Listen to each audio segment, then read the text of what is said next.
जय हिंद प्रियजनों, DK association channel में आपका स्वागत है। दोस्तों, मैं उचैती डीके जी, मेरे साथ हैं भगवान। अब कहिए भगवान कैसे? पहला भगवान जो गॉड होता है और मनुष्य रूप में क्या कहता है, डॉक्टर जो है भगवान से कम नहीं। भगवान का दूसरा जो रूप होता है वो डॉक्टर ही होता है, जिसको जान बचाने के लिए भगवान ने भेजता है डॉक्टर के माध्यम से। तो डॉक्टर साहब, सबसे पहले डीके एसोसिएशन में आपका धन्यवाद है जी। और कहना ये चाह रहे थे डॉक्टर साहब कि आपको कहा जाता है भगवान के रूप में दूसरा रूप है, लेकिन कहीं ना कहीं परिस्थितियां इस तरीके से होता है कि जो पेशेंट के साथ जो जितने सारे गार्ड जो आते हैं वो पैनिक हो जाते हैं। इस पर किस तरीके से क्या कुछ सोचना चाह रहे हैं? देखिए, आज जब आपने मेरा पहले स्वागत भाषण सुना होगा इस कार्यक्रम में, मैंने ये कहा था कि ठीक है, आप भावनावश इसको भगवान बोलते हैं, लेकिन वो भगवान नहीं है। उसने थोड़ी पढ़ाई की है, आपसे थोड़ा अधिक जानता है।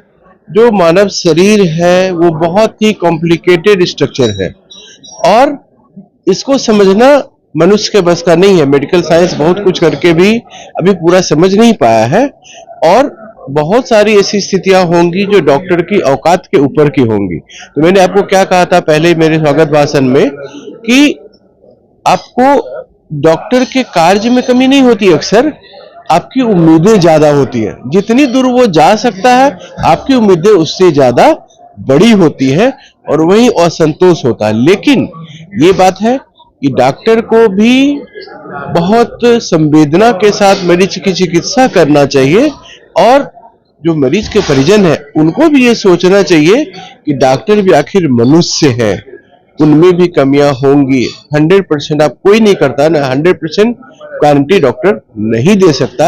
जब भी आप ये समझने लगेंगे तो आपकी बहुत सारी शिकायतें अपनी दूर हो जाएंगी। लेकिन चिकित्सक को भी कोशिश करनी चाहिए कि अपनी क्षमता का 100% या उससे कहीं बढ़ के वो पेशेंट के हित में कार्य करे। डॉक्टर साहब, और जैसे आयुष्मान कार्ड के बारे में चर्चा हुआ, तो जो ये आयुष्मान कार्ड है आखिर किस तरीके से उसमें आप देखते हैं कितना पेशेंट आता है, कैसा होता है? और वो कहीं ना कहीं ये जो जागरूकता फैलाने की बात ही होती है, ये क्या होता है जो गांव तक ये नहीं पहुंच पा रहा है? हाँ, देखिए क्या है, हमारे यहाँ जो सबसे जरूरी बात है जनता के लिए जो भारतीय लोकतंत्र में, वो है अपने अधिकारों और कर्तव्यों के प्रति जागरूक होना।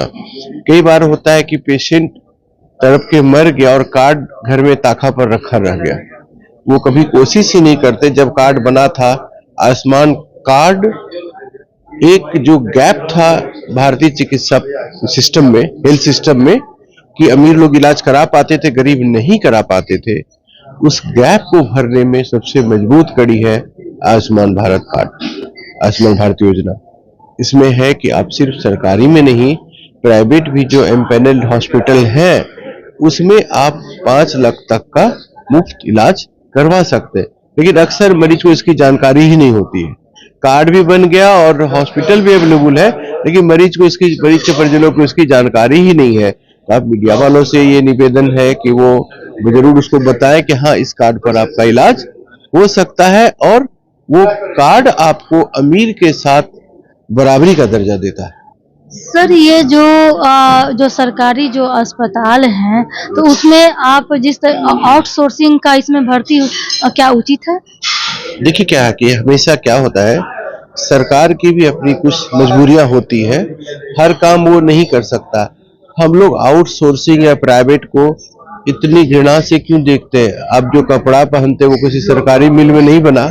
आप फैशन के लिए जाते हैं, बड़े बड़े ब्रांड में जाते हैं ना, आप खरीदते तब तो ये नहीं सोचते कि सरकारी क्यों नहीं कपड़ा है। आप गाड़ी खरीदते हो तो सरकारी फैक्ट्री में नहीं बनी। उसी तरह से जो प्राइवेट क्षेत्र है उसमें चिकित्सा भी एक क्षेत्र है, आप चिकित्सा भी एक क्षेत्र है, आप कमा कर इलाज कराते थे। अब सरकार ने आपको यह हक दिया कि आप फ्री भी इलाज करा सके, फ्री भी इलाज करें। आउटसोर्सिंग किसी भी सिस्टम को अच्छे से चलाने के लिए होता है। अगर आउटसोर्सिंग किसी चीज को किया गया और अच्छे से काम करता, और अक्सर ऐसा देखा जाता है, अभी आप देखें कि सरकार ने अपोलो और नेफ्रो प्लस को मतलब ये किडनी रोग के लिए ट्रीटमेंट के लिए उसने इम्पैनल किया। मैं बहुत करीब से जानता हूँ, मेरा भी लड़का भी नेफ्रोलॉजिस्ट है, किडनी स्पेशलिस्ट है, तो उसने कर दिया। तो हर जिले में डायलिसिस हो रहा है। पहले आप याद करिए, डायलिसिस करने के लिए आप चाहते थे पटना जा रहे हैं और भेलोर जा रहे हैं, और 2000-2500 डायलिसिस करने का खर्च और 25,000 जाने आने का खर्च है। डायलिसिस सप्ताह में 4 दिन करना हो तो कोई प्रैक्टिकल था कि भेलोर जाके मर जाते थे पेशेंट्स। अभी हर जिले में डायलिसिस है, हर जिले में, हर सदर अस्पताल में 2-3 बेड डायलिसिस का है, और प्राइवेट भी छोटे छोटे हॉस्पिटल में, जिसका सबकी सेंट्रली कंट्रोल होता है। तो ये आउटसोर्सिंग का इतना बड़ा फायदा है कि आप सोच भी नहीं सकते। समझिए कि आप किसी गांव में इलाज, किसी सब एक डिस्ट्रिक्ट हॉस्पिटल में इलाज करा रहे हैं और आपकी मॉनिटरिंग देख रेख कर रहा अपोलो का डॉक्टर। ये बहुत बड़ा जो एडवांटेज है, एडवांटेज बहुत बड़ा। जिस तरीके से जो सरकारी जो डॉक्टर जो होते हैं, तो प्राइवेट क्लिनिक को लेकर के क्या कुछ कहना चाहेंगे? नहीं, देखिए क्या है, अब बात है उसका जो सेवा शर्तें हैं डॉक्टर की, वो क्या है, वो प्रैक्टिसिंग पोस्ट पर है कि नहीं है। अगर वो प्रैक्टिसिंग पोस्ट पर है, उसको अलाउ है, तो अस्पताल के अवधि के बाद उसको बिल्कुल हक है। प्रैक्टिस जीविका का हक सबको है, और अगर प्रैक्टिसिंग पोस्ट पर नहीं है तो नहीं है। तो जो हमारे यहाँ जो बेसिक कैडर के डॉक्टर्स होते हैं बिहार में, उनको उनकी सेवा शर्त में है प्रैक्टिस। सरकार ने उनको नॉन प्रैक्टिस नहीं किया, न वो उनको कोई नॉन प्रैक्टिसिंग भत्ता देती है, तो प्रैक्टिस करेंगे। लेकिन हाँ, मैं ये मानता हूँ कि चिकित्सकों को अस्पताल में बहुत ईमानदारी से कार्य करना चाहिए। अस्पताल की अवधि में उस पीरियड में प्रैक्टिस बिल्कुल बैन होनी चाहिए। आपके हिसाब से क्या 100% डॉक्टर जो रहते हैं, क्या सही में वो चीज जो है दिल मन लगा के काम कर पाते हैं?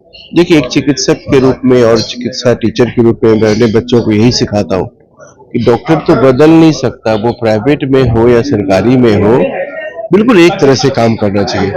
मरीज के हक उतने ही रहते हैं, चाहे मरीज पैसा नहीं देता है, लेकिन सरकारी अस्पताल में इलाज फ्री होता है, ये बात बिल्कुल भी थक है।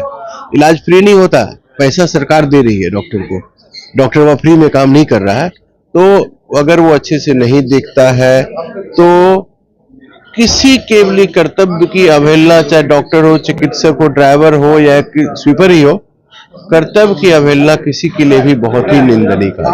तो सब लोग कहता है कि हेल्थ इज वेल्थ है, तो जैसे घर में है कि मेरा सबका सब चीज पर्सनल, जैसे मैं कंघी हो गया, शर्ट पैंट मेरा अपना पर्सनल सब लोग खोजते हैं, यानी कि हर तरीके से मेड हो, ये चीज हर जगह पर्सनल। लेकिन देखते हैं कि जब जानते हैं कि हेल्थ इज वेल्थ होता है, लेकिन हर इन लोगों को समझ में नहीं आ रहा है, क्योंकि एक पर्सनल डॉक्टर क्यों नहीं हो सकता है? क्या करना चाहिए? नहीं, उतना जितनी सेवा की जरूरत है, तब ना आप अगर स्वस्थ खान पान, स्वस्थ रहन सहन से, तो बहुत सारी बीमारियां ऐसे ही बच जाएंगी। उतनी जरूरत ही क्या पड़ेगी आपको? उतनी जरूरत तो पड़ेगी। दौर में देख रहे हैं कि डायबिटीज को लेकर के, मोटापे को लेकर के, इस पर क्या कुछ करना चाहेंगे? तो डायबिटीज और मोटापा जो वो ज्यादातर आपके खराब रहन सहन और खान पान से होता है। बहुत सारा डायबिटीज ऐसी बीमारी है जो अच्छे स्वस्थ जीवन पद्धति से बहुत हद तक कंट्रोल हो सकती है। लोग उसको अपनाते नहीं, पहले बिल्कुल ही ध्यान नहीं देते स्वास्थ्य पर, और जब बिल्कुल ही खराब हो जाता है, उसके बाद चिकित्सक के यहाँ दौड़ लगाते हैं। तो पहले ही आप बीमार पड़ने के पहले ही ख्याल करें। जो प्रिवेंटिव मेडिसिन होता है ना, बीमार पड़ने के पहले ख्याल रखें तो कम होगा, इंसिडेंस घटेगा। और बहुत लोग हेल्थ कॉन्शियस हुए हैं लोग, इसमें कोई शक नहीं, बहुत हद तक हेल्थ कॉन्शियस हुए हैं, और उसका लाभ आगे दिखेगा। आगे 5 साल के बाद विवाह को आगे बढ़ेगा, बेड या आगे कुछ? उसमें दोनों 2-4 बहुत चीजें अच्छे प्रोपोजल से कुछ को हो भी चुका है। उसमें यह है कि जो ये आयुष्मान भारत है, उसका दायरा बढ़ाया जा रहा है। अभी 70 से ऊपर का कोई कम income, low income, high income सबको दिया जा रहा है। फिर उसको धीरे धीरे किसान को बढ़ाया गया, मजदूरों को बढ़ाया गया, श्रमिक वर्ग को बढ़ाया गया। तो बढ़ाते बढ़ाते जो टारगेट है, कोई ज्यादा से ज्यादा आबादी इसके कवरेज में आए, नंबर 1। दूसरा ये है कि हम लोग सर्वाइकल कैंसर, जो गर्भाशय का मुख का कैंसर होता है, उसकी वैक्सीन पहले बहुत महंगी थी, अभी तो करीब 2000 की आती है। जैसे बच्चों को टीका पड़ता है ना सदर में, पीएचसी में, वैसे ही अब सर्वाइकल कैंसर की महंगी वैक्सीन भी उनको मिला करेगी। वो राष्ट्रीय इम्यूनाइजेशन प्रोग्राम में आ चुका है। ये बहुत बड़ा स्टेप, बहुत बड़ा अचीवमेंट। बहुत बड़ा अचीवमेंट। एक अफवाह फैल गया था, उस पर भी बात कर लेते हैं कि कोविशील्ड के बारे में जो है सीरम इंस्टीट्यूट है, उस पर क्या कुछ करना चाहिए? देखिए क्या है कि कोई भी जो दवा होती है या वैक्सीन होती है, वो 100% दोष मुक्त नहीं होती। चीनी खाते हैं ना, मीठी लगती है, लेकिन चीनी बहुत ज्यादा खाने से शुगर भी होता है। रेयरेस्ट ऑफ द रेयरेस्ट में कॉम्प्लिकेशंस है, लेकिन उसके जो फायदे हैं, हर वैक्सीन का कुछ ना कुछ साइड इफेक्ट होता है, तो उसको कुछ ज्यादा ही बढ़ा चढ़ा के प्रचारित किया जा रहा है, उतना बड़ा खतरा नहीं। उन तमाम जनता को क्या कहना चाहेंगे सर कि जो जीभ को पसंद है, जो जीभ को पसंद है वो पेट को पसंद नहीं है, लेकिन जो पेट को पसंद है यानी कि इसको स्टमक पसंद है वो जीभ को पसंद नहीं है। इसको क्या कुछ कहना चाहिए? नहीं, हमेशा एक जीवन को कठिन नहीं करिए, कभी कभी पसंद कभी खा लीजिए, लेकिन स्वस्थ खान पान और रहन सहन वो स्वस्थ जीवन के लिए बहुत जरूरी, वो जरूर होना चाहिए।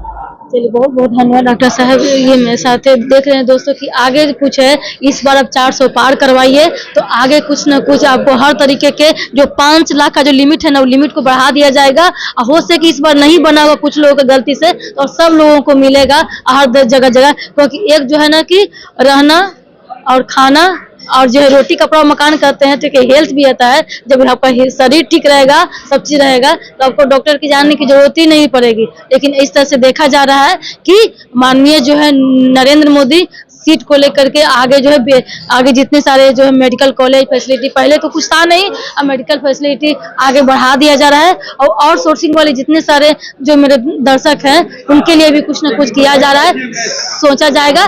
जय हिंद। देख रहे DK से चैनल में लाइक शेयर कमेंट सब्सक्राइब करें, फेसबुक जो है तो फॉलो करें।